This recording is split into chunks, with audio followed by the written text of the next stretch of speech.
আর আপনারা যারা দিনী বোন মহিলা মানুষ গল্প করতে ঢং ঢং করে এসেছেন, আবার ঢং ঢং করে চলে যাচ্ছেন। আদর্শ সভ্যতা পরিবার তো কিছু নেই। বাপে বিবাহ দিয়েছে, স্বামীর কাছে গেছে, তাই বাচ্চা হয়ে গেছে, তাই ও মা। আসলে মা তো এরকম নয়, আর বাপের জন্য বিষয়টি এমন নয়। তো প্রথম কথা যে আপনারা একটু পরিবেশটা কন্ট্রোল করার চেষ্টা করেন, কেউ যেন কোথায় দাঁড়িয়ে না থাকে। যদি জায়গা থাকে তাহলে বসতে হবে, আর নইলে পাশে এসে দাঁড়াতে হবে, নইলে স্থান ত্যাগ করতে হবে। আমি আপনাকে বাধ্য করিনি থাকতে, তবে আমি আপনার জন্য এসেছি। আজকে অবশ্য খুব একটা ভালো অবগতিতে ছিল না যে আজকে এখানে প্রোগ্রাম আছে, তারপরেও অবগত হওয়ার পরে আসলাম। তো আপনাকে সম্মান করতে চাই, আপনি নিজে একটু সম্মান নেওয়ার চেষ্টা করেন। আমি আপনার জন্যই এসেছি। প্রথম কথা হলো এই যে গত বছর আলোচনাতে বলেছিলাম যে অজু করে 2 রাকাত সালাত, অজু করে 2 রাকাত সালাত আদায় করলে জান্নাতে নবীর আগে আগে হাঁটার সুযোগ হবে। আল্লাহর নবী সকালে বেলাল রাদিয়াল্লাহু তাআলা আনহুকে বললেন, বেলাল, আমি যতবারই জান্নাতে ঢুকি দেখি তুমি আমার আগে আগে হাঁটো, বলো তো বেলাল কি কারণ? তো বেলাল রাদিয়াল্লাহু তাআলা আনহু বললেন যে আমি উজু করেই 2 রাকাত সালাত আদায় করি, উজু করলেই, আর আজান দিলে 2 রাকাত সালাত আদায় করি। তো আল্লাহ রাসূল বললেন, হ্যাঁ এই জন্যই তুমি আমার আগে আগে হাঁটো। বুখারী মুসলিম। এরপরে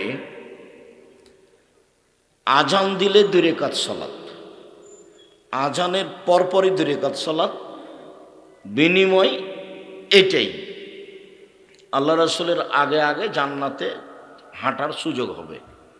প্রমাণে বুখারী মুসলিমের হাদিস। 3 নম্বর ছিল ইশরাকের সালাত, সূর্য ওঠার সাথে সাথেই।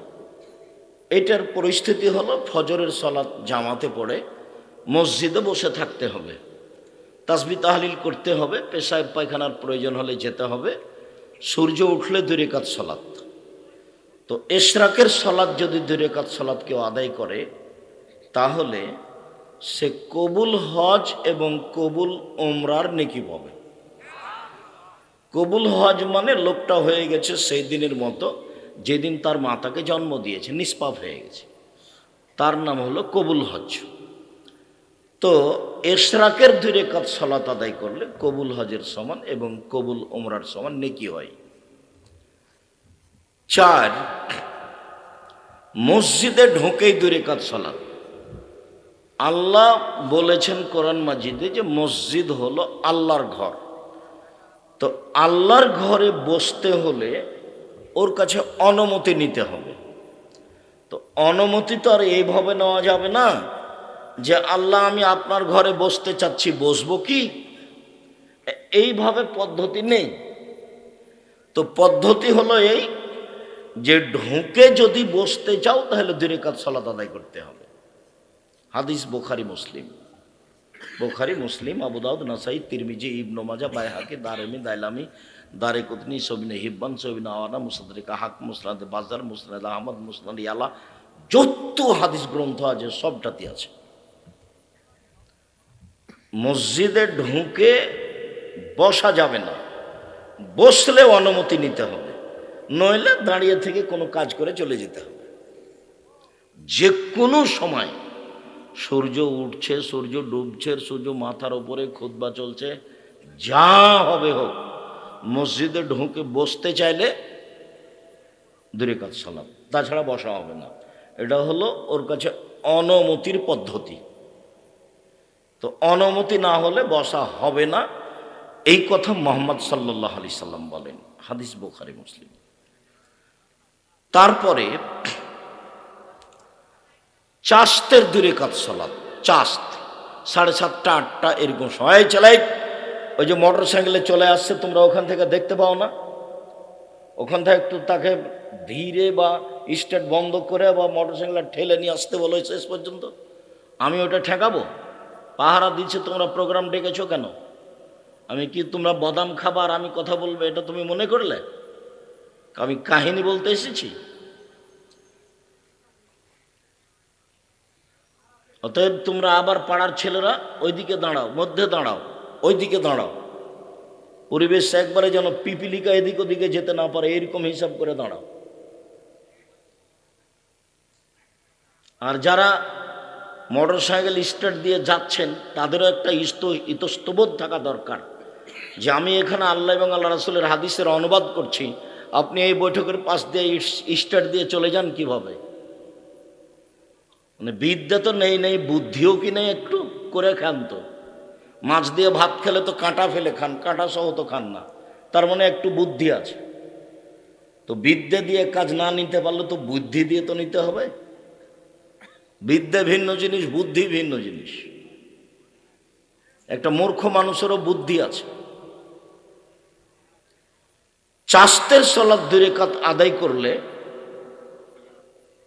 সুবহানাল্লাহ বলে যত নেকি হয়, আলহামদুলিল্লাহ বলে যত নেকি হয়, লা ইলাহা ইল্লাল্লাহ বলে যত নেকি হয়, সুবহানাল্লাহ বললে যত নেকি হয়, ভালো কাজের আদেশ করলে যত নেকি হয়, মন্দ কাজের নিষেধ করলে যত নেকি হয়, সব মিলে যত নেকি হয়, চাস্তের 2 রাকাত সালাত আদায় করলে তত নেকি হয়। তারপরে ছিল আওয়াবিন, 10:30 11টার সময়।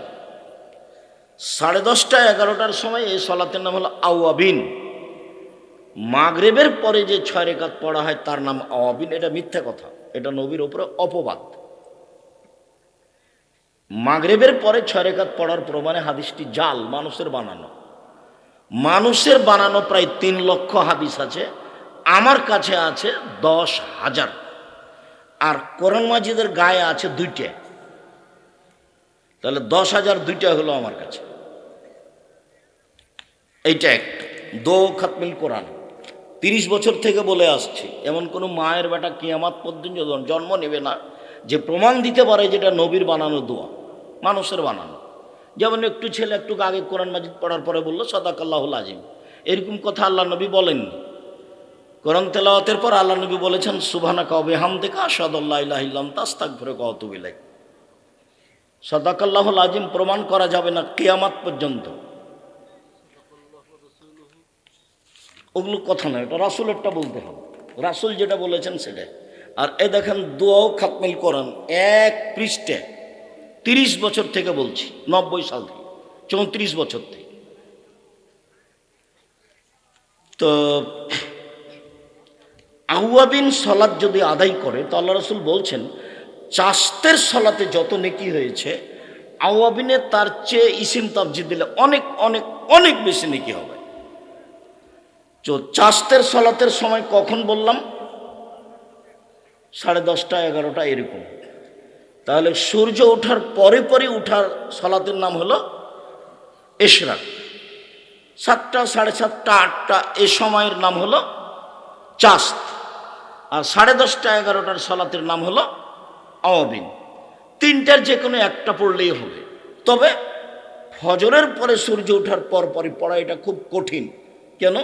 ফজরের সালাত আদায় করার পরে ওখানে বসে থাকতে হবে, তাসবিহ তাহলিল জিকির আজকারের সঙ্গে থাকতে হবে। যখন সূর্য উঠবে তখন 2 রাকাত পড়তে হবে। তখন হলো কবুল হজ কবুল উমরা। মানে এটা হালকা নয়, এটা একটু ভারী, মানুষই পারবে যেহেতু আল্লাহ রাসূল বলেছেন।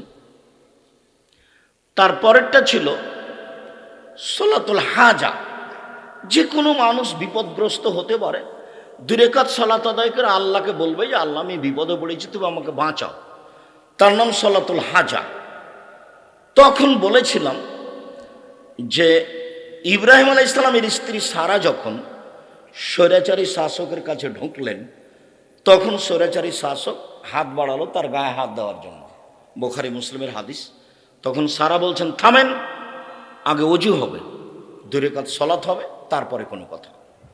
সারা ওযু করলেন, 2 রাকাত সালাত আদায় করে বললেন আল্লাহ তুমি যদি বিশ্বাস করো যে আমি তোমাকে বিশ্বাস করি তুমি আল্লাহ, 1 2 তুমি যদি বিশ্বাস করো যে আমি ইব্রাহিমকে নবী বলে মেনে নিয়েছি, আমি বলি না যে ইব্রাহিম আমার স্বামী, এটা আমি বলছি, আমি বলছি যে নবী ইব্রাহিম, ইব্রাহিম হলো নবী। 3, আমার জিন্দেগিতে আমি কোনোদিন জেনা করিনি। আমার লজ্জা স্থান আমি কোনোদিন আমার স্বামী ছাড়া কোনো পুরুষকে ব্যবহার করতে দিইনি।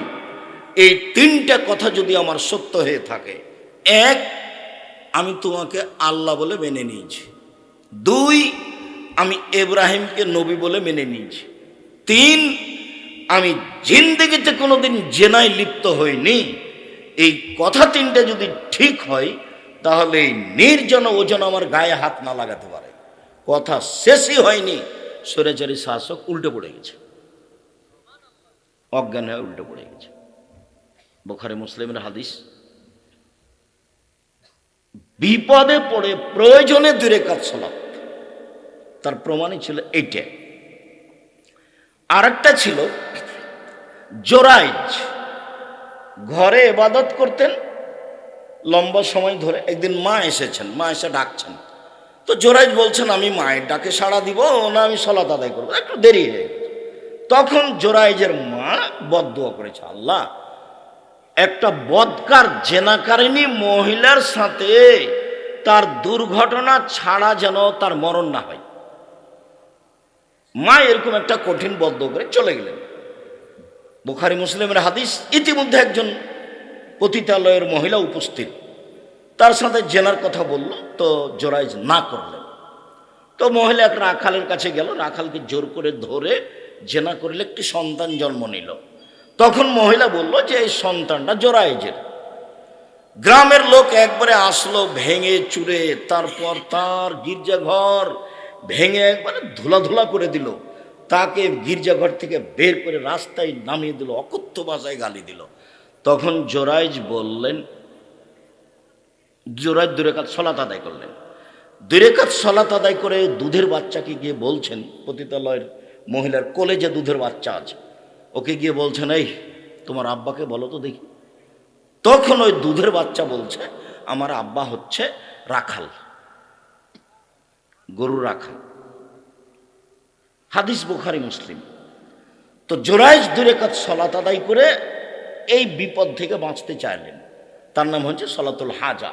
যে কোনো প্রয়োজনে, যে কোনো সমস্যায়, ছোট হোক আর বড় হোক, 2 রাকাত সালাত আদায় করে সালাম ফিরে হাত তুলে দোয়া করেন, বা 2 রাকাত সালাত আদায় করে আল্লাহকে কিছু বলেন, আল্লাহ দিবেন, উনি দেওয়ার জন্য প্রতীক্ষমান আছেন। তার নাম সালাতুল হাজা। তারপরে ছিল সালাতুল ইস্তেখারা। কোনো কাজের সিদ্ধান্ত নিলে 2 রাকাত সালাত আদায় করে সালাম ফেরার পরে বলতে হবে দোয়াটা, আল্লাহুম্মা আস্তাগফিরুকা বিইলমিকা ওয়াস্তাগদিরুকা বিকুদরাতিকা। ওই দোয়াটা লম্বা করে বলে আপনি উঠে যাবেন, বা সালাম ফেরার পূর্বে বলতে পারেন। সালাম ফেরার পরের কথাটা এসেছে, তার নাম হলো সালাতুল ইস্তেখারা, সিদ্ধান্ত চাওয়ার সালাত। আমি এই জমিটা নিব কি না, আমিও কাজটা করব কি না, এই সিদ্ধান্তের সালাতের নাম হচ্ছে সালাতুল ইস্তেখারা। তারপরে একটা সালাতের কথা ছিল সালাতুত তাসবিহ। সালাতুত তাসবির হাদিস আমরা সঠিকভাবে প্রমাণ করতে পারিনি, জাল জৈব দ্বারা প্রমাণিত, যার কারণে আমরা বলেছি সালাতুল হাজা না, সালাতুত তাসবিহ এটা পড়তে হবে না, প্রমাণ করা যায় না। বাকি সবগুলো বলেছিলাম। এই হলো আজকের সংক্ষিপ্ত বিগত বছরের বক্তব্যের সারমর্ম। আশা যে পালন করেছেন, যদি করে না থাকেন তাহলে মাঝে মধ্যে করবেন, করা উচিত। বয়স আজকে 40, কদিন পরে দেখবেন 60, তারপরে দেখবেন নাই। আর জোর করে ধর্ম মানিয়েন না। আপনি বিশ্বাস করেন, এলাকা মাঝহাবি মানুষ হোক, হানাফি মানুষ হোক, আর আহলে হাদিস মানুষ হোক, আমার জীবনে আমি কোনোদিন কাউকে তুচ্ছ করেও কথা বলিনি, আমি কোনোদিন মাঝহাব দল হিসাব করেও কথা বলিনি। মাঝহাব নিয়ে আমি আমার এই 34 বছরে একটা বাক্য বলিনি। 34 বছরে মাঝহাব নিয়ে আমি একটা বাক্য বলিনি, 100 বক্তব্য নেটে আছে, আর 1500 বক্তব্য আছে পৃথিবীতে, জাকির নাইটটি পৃথিবীতে। কোনো জায়গাতে একটা বাক্য পাবেন না যেটা আমি মাঝহাব নিয়ে কথা বলছি। অনেকে আমাকে ধুয়ে ছেড়ে দিচ্ছে, ও যদি আরও কিছু বলে তা আমি তার নামটা মুখে নিব না। এটা হলো আমার নীতি, এটা হলো আমার অভ্যাস। কেউ যদি খুব গালি দিয়ে দিয়ে থেমে গেছে, তখন আমি আবার তাকে পাল্টা রিং দিয়ে বলেছি, ভাইজান আপনার কি টাকা শেষ হয়ে গেছে? তা মনে করলাম যে টাকাও শেষ হয়ে যেতে পারে, আবার আমি রিং দিয়ে বলছি যদি কিছু গালি বাকি থাকে তো দিয়ে নেন। আমি কারো জীবনে কোনোদিন গালির প্রতিবাদ করতে হবে এটা আমার প্রয়োজন মনে করিনি। সে যে যাই বলুক, তাকে হিসাব করতে হবে, তাকে নিয়ে ভাবতে হবে, তার ব্যাপারে দুটো কথা বলতে হবে, এরকম আমি 1 সেকেন্ড ভাবিনি জীবনে। আর 1 মিনিটের জন্য কোথাও আমাকে নত হওয়া লাগেনি, আলহামদুলিল্লাহ। আর যা বলবো সেটুকু কোরআন এবং সহিহ হাদিস দিয়ে সাজানো আছে, 19-20 নয়। তবে আমি মানুষ। আজকের প্রথম অংশ হলো এই। দ্বিতীয় অংশ, ওই যে যারা হাঁটছে তোমরা কি করছো, তাদেরকে বসার জন্য বলো। একটু বিবেচনা বুদ্ধি তো বিবেক তো নেই। এসেছে বাজার করতে, আবার বাজার করা শেষ হলে চলে যাচ্ছে। এক একটা বাক্যের মূল্য কোটি টাকা। বাক্যগুলো মোহাম্মদ সাল্লাল্লাহু আলাইহি ওয়াসাল্লামের মুখের।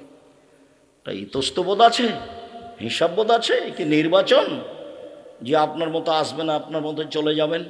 মনে রাখবেন, আমি আব্দুর রাজ্জাক বিন ইউসুফ যদি কোনোদিন আসি, অন্তত 10 কিলোমিটার আশেপাশে যত দিনী ভাই বোন আছেন সবাই আসবেন।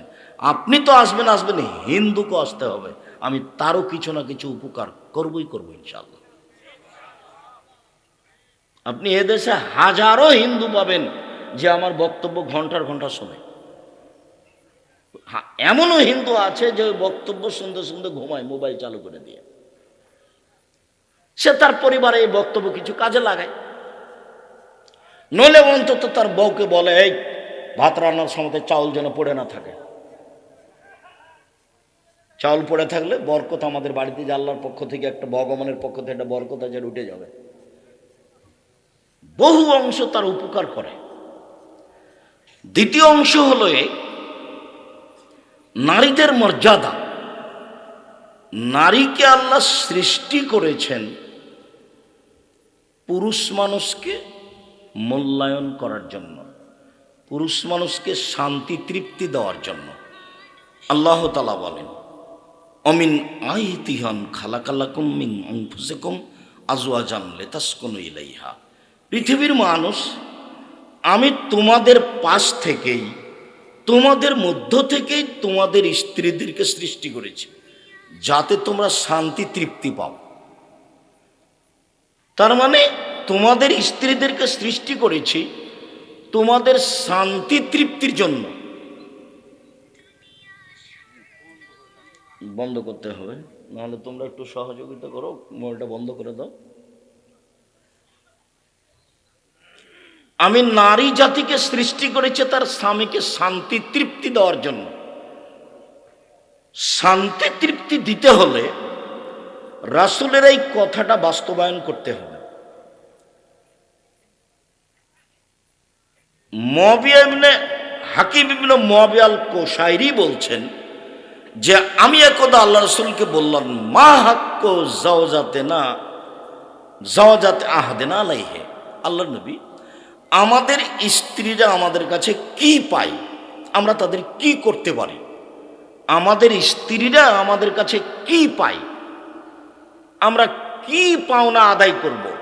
তখন তিনি বললেন, শোনো, আন আত এমাহা এজাতায়ামতা, তুমি খেলে তাকে খাওয়াবা, তুমি খেলে তাকে খাওয়াবা। অতাকসুহা মাত্তাসাইতা, তুমি পড়লে তাকে পড়াবা। তার মানে খাওয়ার জিম্মেদারি আপনার, খেতে দেওয়ার জিম্মেদারি আপনার, কাপড় চুপড় দেওয়ার জিম্মেদারি আপনার। 3, অলা তুকাব্বে, কখনো স্ত্রীকে কটু কথা বলো না। কটু কথা, তোমার ঠোঁটটা মোটা। কটু কথা, তোমার রংটা কালো। কটু কথা, তোমার স্বভাব ভালো লাগে না। কটু কথা, তোমার মা এই। কটু কথা, তোমার বাপ এই, টাকা দিতে চেয়ে দিল না। কোনো সময় স্ত্রীকে সংসার পরিচালনায় কটু কথা বলবেন না।